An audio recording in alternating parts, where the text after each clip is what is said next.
राज्यसभा में सिर्फ 10 सिटिंग्स, कार्रवाई के कुल 11 दिन। ऐवान बाला में अपोजिशन लीडरों का जबरदस्त एहतजाज। बदसलूकी के इल्जाम में अपोजिशन के 8 मेंबर पार्लियामान का सस्पेंशन। पार्लियामेंट के अहाते में खुले आसमान के नीचे रात भर अपोजिशन मेंबर पार्लियामान का धरना। डिप्टी चेयरपर्सन का सुबह सुबह धरने पर बैठे मेंबरों को चाय ऑफर करना और इसके जवाब में यानी चाय के बदले किसानों के लिए अनाज का लुकमा तलब करना। ये सब कुछ याद रखा जाएगा। जी हां, पार्लियामेंट कार्रवाई की तारीख में यह भी दर्ज होगा कि मॉनसून इजलास के दौरान राज्यसभा का दूसरा सबसे छोटा सेशन तब हुआ जब वाज़ेह अक्सरियत वाली सरकार है, लेकिन कोरोना वबा के चक्कर में या उसकी वजह से लाचार है।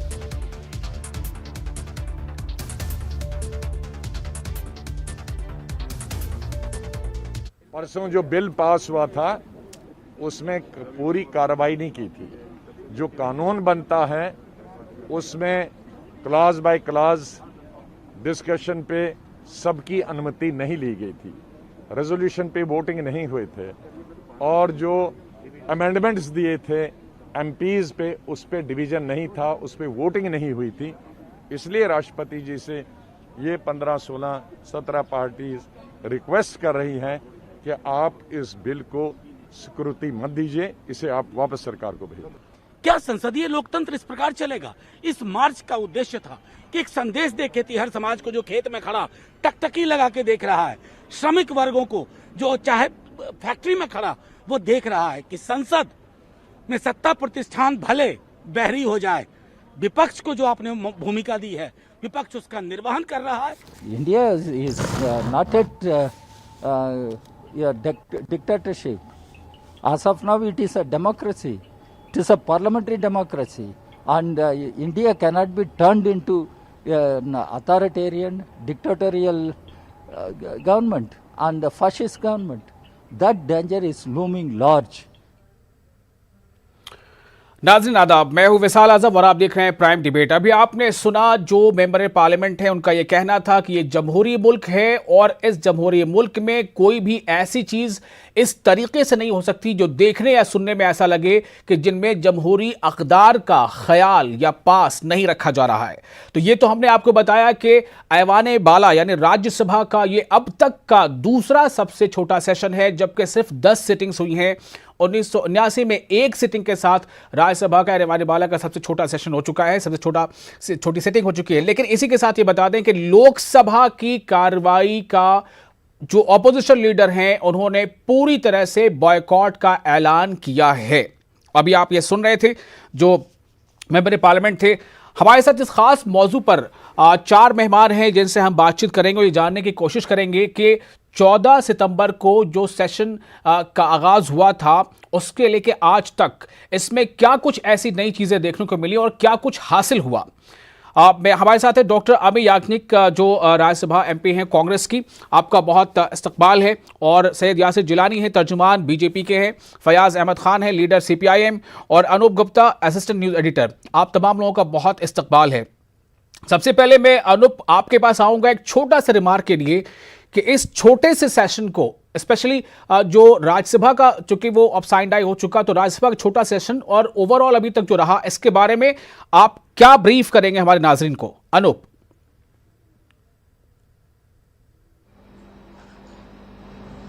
बात बता दूं कि ये सेशन काफी ऐतिहासिक कहा जा सकता है क्योंकि कोविड महामारी के बीच एक विशेष परिस्थिति में ये सत्र को बुलाया गया था और जिस तरह से आपने भी जिक्र किया बहुत छोटा सत्र था।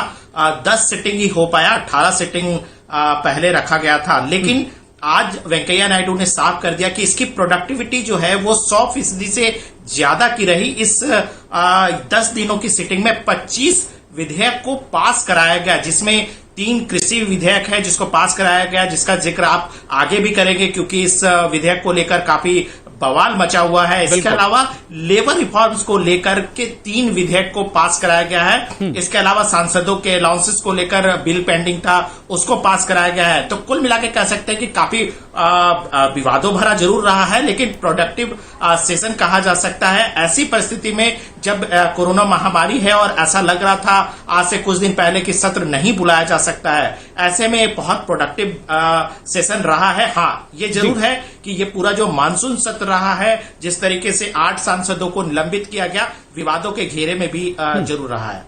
जी, और डॉक्टर अमी याग्निक है, राज्यसभा एमपी हैं कांग्रेस के। डॉक्टर अमी, आप कैसे याद रखेंगी, हालांकि अभी लोकसभा की जो कार्रवाई है उसको लेकर बॉयकॉट का ऐलान कर रखा है अपोजिशन पार्टियों ने, लेकिन जो कुछ अब तक हुआ इसे हिस्टोरिकल माना जाएगा, इसे कुछ और कल किया जा सकता है? क्या क्या किन किन नामों से आप याद रखेंगे इसे? देखिए, पहले तो काफी दुख के साथ मैं तो ये सत्र को, सेशन को याद करूंगी, क्योंकि हमें बोलने का, हमें मुद्दे उठाने का मौका नहीं दिया गया। जो परंपरा है पार्लियामेंट की, जिस पार्लियामेंट के अंदर जो सांसद जाते हैं वो अपने कॉन्स्टिट्यूएंसी में से अपने लोगों का प्रश्न लेके जाते हैं, वो अपनी कॉन्स्टिट्यूएंसी के लोगों के लिए बोलते हैं जाके। खुद के प्रश्न तो होते नहीं है, उनके एरिया के प्रश्न होते, उनकी कॉन्स्टिट्यूएंसी के प्रश्न होते।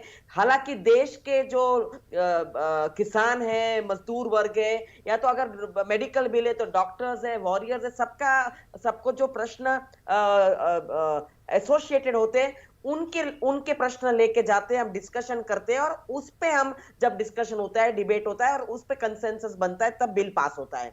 यहाँ तो ऐसा हुआ कि इतनी जल्दबाजी में, इतनी हड़बड़ाहट में सारे बिल पास कर दिए। विपक्ष ने जो हंगामा मचाया कि भाई हमें सुन लो, हमें डिवीजन दो, हमें पूछ के सत्र का टाइम जरा लंबा करो, एक के बजाय 2 करो, कल चलाओ, पर हमें सुनो। और किसानों की बात है तो उसको सिलेक्ट कमेटी में भेजो, जहां किसानों को हम सुन सके, उनकी व्यथा को समझ सके, वो जो कहे वो बिल में डाल सके, ताकि आगे जाके किसानों को सुविधा रहे।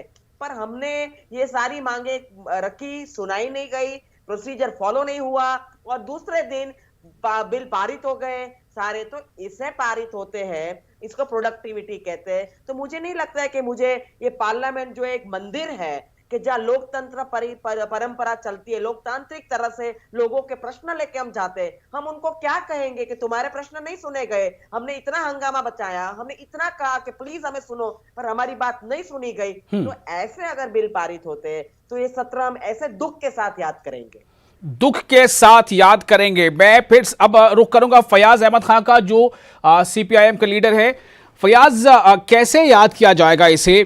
चूंकि एक तरफ ये कहा जा रहा है जो बरसरे इख्तिदार, यानी जो सत्ताधारी दल हैं, उनके लीडर भी कह रहे हैं कि ये बहुत हिस्टोरिकल है, बहुत प्रोडक्टिव है, इससे बहुत सारे बिल पेश किए गए, बहुत सारे बिल पास किए गए। लेकिन अभी जो याग्निक जी हैं, एमपी कांग्रेस राज्यसभा, उनका कहना है कि हम इसे दुख के साथ याद करेंगे। मैं आपका वर्जन सुनना चाहता हूं।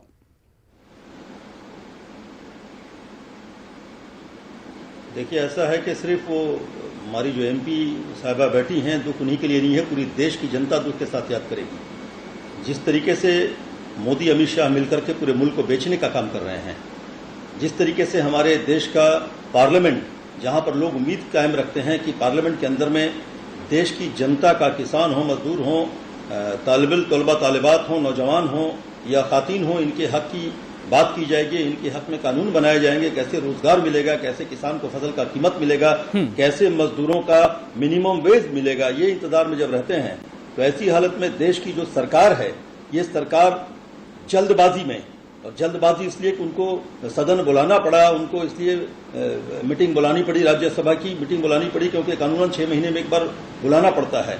और ये जो है, चूंकि जिस तरीके से कोविड लॉकडाउन, जिम्मेवार इनके भी वही हैं, मोदी जी हैं, जिनकी वजह से आज ये हालात पैदा हुआ है। क्योंकि अगर वो ट्रंप के लाने का इंतजार नहीं करते और विदेश से आने वालों लोगों पर काबू यासिर जिलानी, आपसे सारे सवालों का जवाब लूंगा, आप ध्यान से सुनते रहें। जी फयाज साहब, आप कंटिन्यू करें।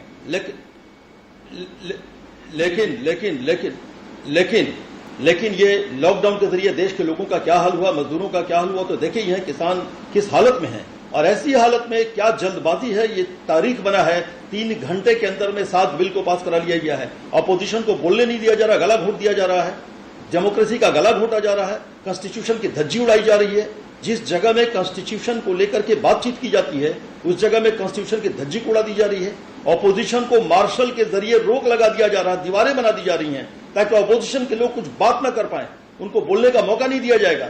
सिलेक्ट कमेटी में कोई चर्चा नहीं होगा, जो दिल चाहे वो करेंगे। मुल्क को बेचने का काम कर रहे हैं। वो जो कह रहे हैं ना कि हिस्टोरिकल है और प्रोडक्टिव है, बिल्कुल ये हिस्टोरिकल है क्योंकि मुल्क को बेचने का काम किया गया है और प्रोडक्टिव उनके लिए है। बिल्कुल ये हिस्टोरिकल है क्योंकि मुल्क को बेचने का काम किया गया। ये मैं नहीं कह रहा हूं, ये सीपीआईएम का लीडर का कहना है। Yasir Jilani, how to defend this? सिर्फ बेचने, जमीन से यासिर जिलानी तक बेचा जा रहा, जमीन के नीचे कोयला खदान, जमीन के विशाल नीचे साहब, कोयला मुझे खदान बेचा जा मौका रहा, दें। एयरपोर्ट से अभी से लेकर कहिए, हवाई चुप जहाज रहे तो मैं बेचा जवाब जा दूं। रहा, रेल जी बेचा जा रहा, बैंक फयाज बीमा साहब, बेचा फयाज जा साहब रहा। जरा सा रुकेंगे जी, बारी बारी से। अब देखिए ये कहां से कहां पहुंच रहे हैं। देखिए एक तो मैं अपनी सरकार को मुबारकबाद दूंगा। सरकार ने जो ऐतिहासिक विधेयक दोनों सदनों में पास किया है जिससे भारत के लोग, भारत के किसान खुशी से झूम रहे हैं। ये मेरे वर्ड को समझने की कोशिश करिएगा क्योंकि सरकार जो प्रतिबद्ध है अपने किसानों को लेके, अपने जनमानस को लेके, उस प्रतिबद्धता में 1% इधर उधर नहीं हुआ है।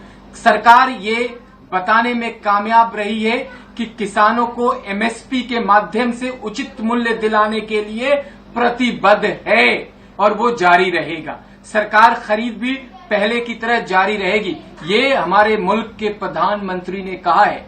बहुत लोगों ने दुष्प्रचार करने की कोशिश करी, बहुत लोगों ने तरह तरह की बात करी, लेकिन पिछले 2-3 दिन से जो भारत का मूड दिखाई दे रहा है उस मूड में किसान अभी सरकार के साथ खड़ा है। इनके कहने से हमारे सीपीएम के और हमारी बहुत ही वरिष्ठ नेता हैं कांग्रेस की, वो खुद राज्यसभा की मेंबर हैं, खुद बताएं कि कौन सी मांग आपने किसके सामने रखी।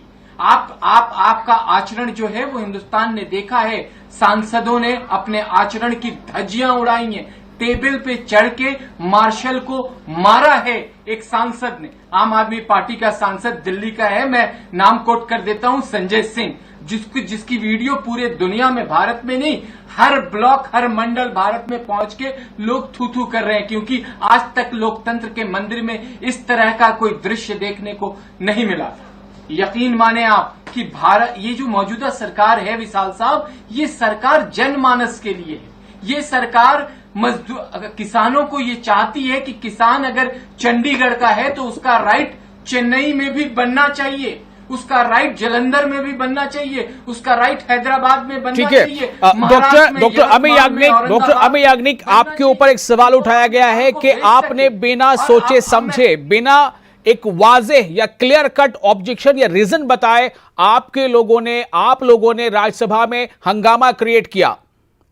क्या ये सही है? नहीं, ये बात बिल्कुल सही नहीं है। ये अभी ऐसा है कि आपने पारित करवा दिया है इतनी हड़बड़ाहट में, तो आप तो ऐसा ही कहेंगे, सरकार की अच्छी बातें बोलेंगे। आप सरकार में बैठे हैं तो आपका अभी ऐसा हो गया है कि आप जमीनी हकीकत देखना चाहते ही नहीं हैं और आप ऐसी ऐसी बातें करते हैं जिसे लोग समझते हैं कि आपको क्या समझ में नहीं आता है कि भारत की भूमि क्या है, भारत खुद क्या है। वो आज की सरकार मुझे लगता है भूल गई है। तो ऐसा कुछ नहीं था। सबने अपने ये बिल पे बताया कि इसमें किसानों को सुना नहीं गया है, स्टेक होल्डर्स जिनका इसमें इंपॉर्टेंस होता है उनको सुना नहीं गया है। आप सिलेक्ट कमेटी को भेज दो। ये इतनी हड़बड़ाहट में, इतनी जल्दबाजी में आप यहां से लोकसभा से यहां बिल लेके आते हो, आपको इतनी जल्दबाजी कहां है? एक पार्टी नहीं, कम से कम 10 से 12 पार्टी ने रिक्वेस्ट की। सबने कहा कि भाई आज 1 बजे से बाद आप सदन चला रहे हो तो कल चलाना। सबको पूछो तो सही, कम से कम हम सारे सदन के मेंबर्स हैं। ऐसा नहीं है कि सिर्फ सरकार के मेंबर, सांसद है वही मेंबर्स है। तो ना तो वो बात सुनी गई, तो आवाज उठाई सबने कि भाई सब साथ में बोले। और आप ऐसा कहते हैं कि पूरी दुनिया ने देखी, तो पूरी दुनिया ये भी देख रही है कि 62 करोड़ किसानों की बात नहीं सुनी जा रही है और सरकार को इतनी जल्दी है कि 2 दिन में 15 बिल पास कर देती है। न तो कोई पार्लियामेंट्री डेमोक्रेसी का प्रोसीजर फॉलो कर रहे हैं, न किसी की बात सुन रहे हैं। तो इतनी जल्दबाजी सरकार को किस लिए है? तो सरकार को पूरा देश नहीं, पूरी दुनिया देख रही है कि यही हिंदुस्तान की सरकार है जो किसी का बात सुनना चाहती नहीं है, अपने खुद के बेटे बेटियों मजदूरों की बात सुनना नहीं चाहती है। लेकिन उनके लिए जल्दबाजी लॉकडाउन में क्या आशा है, जल्दबाजी उसकी बात कहीं सुनना से नहीं उसे चाहती है। जल्दबाजी को गलत ठहराया जाना ये सही नहीं लगता। हाँ, जल्दबाजी में चीजें क्या छूट गई, कौन कौन सी फॉर्मेलिटीज, जरूरी बातें, जरूरी बहस छूट गई, इसकी तरफ इशारा करें तो ज्यादा बेहतर है। फयाज, मैं ये जानना चाहता हूं कि सिर्फ ये कह देना कि चूंकि ये बरसर इक़्तिदार जमात है, बिल ला रही है तो उसको हम रिजेक्ट करेंगे, उसे हम उसकी मुखालफत करेंगे, या फिर कुछ ग्राउंड रियलिटी भी है? बीजेपी के यासिर जिलानी कह रहे हैं कि बिना किसी खास मतलब के, बिना किसी खास वजह के आप लोगों ने अप्रोर किया, हंगामा किया। देखिए, हम सिंपल सच बोल रहे हैं कि देखें, लॉकडाउन के दौरान मजदूर पैदल चल चल करके जिस तरीके से आए, आपने देखा, आपके टीवी चैनल से भी देखा गया, और जिस तरीके से पुलिस वालों ने पिटाइयां की, कितने मजदूर मर गए। हमारे सरकार के पास ये डाटा नहीं है कि कितने मजदूर जो है वो माइग्रेट लेबर कितने गए, कितने मरे, कुछ नहीं है। एनडीए को इसीलिए बोलते हैं ना, नो डाटा अवेलेबल। ये हालत है इनकी। जल्दबाजी अगर होती बेकार लोगों के रोजगार के लिए, अगर जल्दबाजी होती किसानों के लिए, उनके फसल का सही कीमत मिलने के लिए, उनके खाद का, पानी का इंतजाम, उनका बाजार करने के लिए, अगर सरकार को जल्दबाजी होती कलो कारखाना खोलने के लिए, मजदूरों को उनका हक मिलने के लिए, जो असंगठित क्षेत्र के मजदूर हैं उनको मिनिमम वेज मिलने का, अगर सरकार ये सोचती कि हमारी देश की महिलाएं, खातीन, जिनका जिस तरीके से उनके जान और माल, इज्जत का जो हाल हो रहा है, उसको बचाने के लिए, उनको हक देने के लिए, उनको 33% का हक देते हैं महिलाओं के लिए, औरतों के लिए, हम समझते सरकार जल्दबाजी में अच्छी काम कर रही है। लेकिन इस सरकार को लगी है जल्दबाजी में पूरा मुल्क को कैसे जल्दी जल्दी करके बेच देना है, अदानी के हाथों में देश को बेचना है। असल में क्या होती है कि देखिए, वो कह रहे थे आते वक्त में मोदी जी कि हम चौकीदार हैं, देश की जनता आप कह रही है चौकीदार चोर है, क्योंकि जो हालात हैं भी, जिस तरीके से जल्दबाजी कर रहे हैं और मुल्क को बेच रहे हैं, लोग सवाल कर रहे हैं। आज बताइए आप, मोदी जी को इतनी हड़बड़ी किस लिए थी? क्यों नहीं जो हमारा नॉर्म्स एंड फॉर्म्स पार्लियामेंट का होता है उसको मेंटेन करते, फॉलो करते, उसको फॉलो किए बिना क्यों इतनी जल्दबाजी में बिल ले आते हैं? क्यों अब विपक्षियों को चर्चा नहीं करने देते? सदन जो होता है वो विपक्षियों का होता है और मंत्रालय होता है वो सरकार पक्ष का होता है। विपक्षियों को चर्चा करने का मौका नहीं दिया जा रहा है, सिलेक्ट कमेटी में भेजा नहीं जा रहा है, स्टेक होल्डर्स को ओपिनियन नहीं दिया जा रहा है। और किसानों को कह रहे हैं ना, वो बीजेपी के जो वो चेन्नई से दिखा रहे हैं कि वो क्यों नहीं जा पाए कश्मीर में और क्यों नहीं जा पाए दिल्ली में, तो उनसे पहले ये पूछना चाहते हैं, अरे भैया, ये मजदूर जो मरे हैं लॉकडाउन के दौरान, बिना खाए मरे हैं, जिनको गाड़ी का और इसका इंतजाम भी नहीं, क्यों नहीं उनके लिए आप ये व्यवस्था कर दिए थे? ये कोई व्यवस्था नहीं। देश को जल्दबाजी में, असल में पुरखों की जायदाद जो बना के जाते हैं, पुरख नालायक औलाद होने से वो जायदाद बेचने का काम करती है। आज वही है, नालायक सरकार है, देश को बेचने का काम करती है। देखिए, बात जो है मुहज्जब दायरे में हो तो बेहतर है। फयाज, मैं आपसे और तमाम लोगों से रिक्वेस्ट करूंगा, अपनी बातें रखिए, आपको नाराजगी उसका इजहार भी कीजिए, लेकिन अल्फाज का चुनाव बेहतर होना चाहिए। अनूप, मैं आपके पास आता हूं, आप काफी लंबे वक्त से पार्लियामेंट के प्रोसीडिंग्स को भी फॉलो करते रहे हैं। मैं आपसे जानना चाहता हूं कि जो बार बार ऑपोजिशन लीडरों का यह कहना है कि जल्दबाजी में किया गया, क्या आमतौर से बिलों को इसी तरह से पेश किया जाता है, इसी तरह से पास करा लिया जाता है? पार्लियामान की कार्रवाई की तारीख या उसका इतिहास क्या बताता है?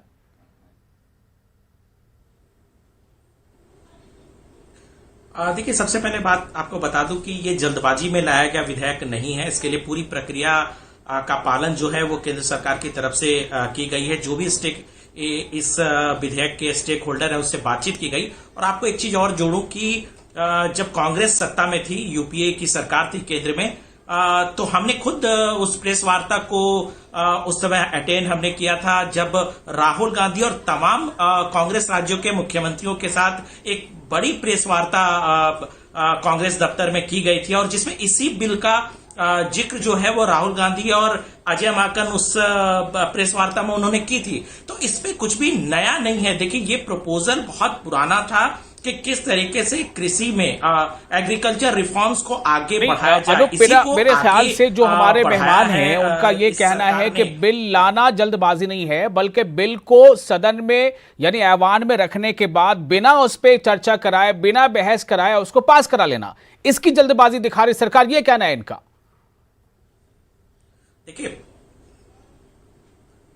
देखिए, लोकसभा में भी इस चर्चा की पूरी प्रक्रिया पूरी की गई। जहां तक राज्यसभा की बात है, तो राज्यसभा में पूरी कार्रवाई को हमने देखा है, और जिस तरीके से विपक्ष खासतौर पर हमने लंबे वक्त से पार्लियामेंट हमने कवर किया है, हमने कभी भी इस तरह का दृश्य नहीं देखा है या आपने भी नहीं देखा होगा। जब उपसभापति चेयर पे बैठे हों उस समय विपक्ष के किसी बड़े और एक जिम्मेदार सांसद उनके सामने जाते हैं, वेल पे जाते हैं और रूल बुक को फाड़कर उनके चेहरे पे डालते हैं या उनकी माइक को वो तोड़ते हैं। दूसरी तरफ सबसे गंभीर बात जो दिखती है, जो तस्वीरों में आपने देखा होगा कि राज्यसभा सांसद कुर्सी में चढ़ जाते हैं और हंगामा बरतते हैं। ये अपने आप में आश्चर्य की बात है, अपने आप में इसको किसी भी तरीके से संसदीय मर्यादा में आप ध्यान डॉक्टर नहीं अमी देते। याग्निक, डॉक्टर अमी याग्निक, मैं आपके पास आता हूं ये सवाल लेकर के, ठीक है किसी बिल के प्रोविजंस पे ऑपोजिशन को एतराज हो सकता है, अपोजिशन को इस बात पे भी एतराज हो सकता है कि हमें इस पर चर्चा करने के लिए, इस पर बातचीत के लिए, मुबाहिसे के लिए ज्यादा वक्त नहीं दिया गया, मान सकते हैं। लेकिन क्या आप इसे गलत नहीं कहेंगे जिस तरह से राज्यसभा में डिप्टी चेयरपर्सन के कुर्सी के साथ जो कुछ किया गया? देखिए, अगर आपने गुलाम नबी जी जो लीडर ऑफ अपोजिशन है, उनका अगर आपने स्पीच सुना होगा तो उन्होंने कहा कि जो भी सदन में हुआ उससे कोई खुश नहीं है। पर इसका मतलब ये नहीं है कि आप पूरी प्रोसीजर सुनो ही नहीं। ये सारे सांसद रिक्वेस्ट करते रहे, अपनी जगह से चिल्लाते रहे, तो कम से कम ऑनरेबल डेप्यूटी चेयरपर्सन कह सकते थे कि हाँ चलो इनको थोड़ी देर के लिए सुन लेते हैं। अगर सुन लेते तो आप सांसद को नहीं सुनते हो, आप पूरे देश को सुन रहे हो। ये प्रोसीजर अगर कोर्ट में अगर ऐसा होता कि एक पार्टी कहती कि चलो हम आर्ग्यूमेंट कर लेते और सामने वाला को नहीं सुनना है, तो ये एक्स पार्टी ऑर्डर होता है, न्याय नहीं होता है। तो ये प्रोसीजर सारी फेयरनेस के लिए है, न्याय के लिए है, न्यायिक प्रक्रिया है एक तरह की। तो ये सारी देश के लिए प्रक्रिया है, इसमें इतनी जल्दबाजी क्यों? एक दिन का तो सवाल था। और आप अगर बात करते हो कि ऐसा दृश्य नहीं देखा, हमारे साथ एक बड़े जाने माने पैनलिस्ट है, तो उन्हें याद करना चाहिए कि 6 महीने राज्यसभा नहीं चलाई थी। 98% का टाइम व्यतीत कर दिया गया था जब फॉर्मर अरुण जेटली जी और सुषमा जी थे, चलने नहीं दिया था बिल्कुल सदन।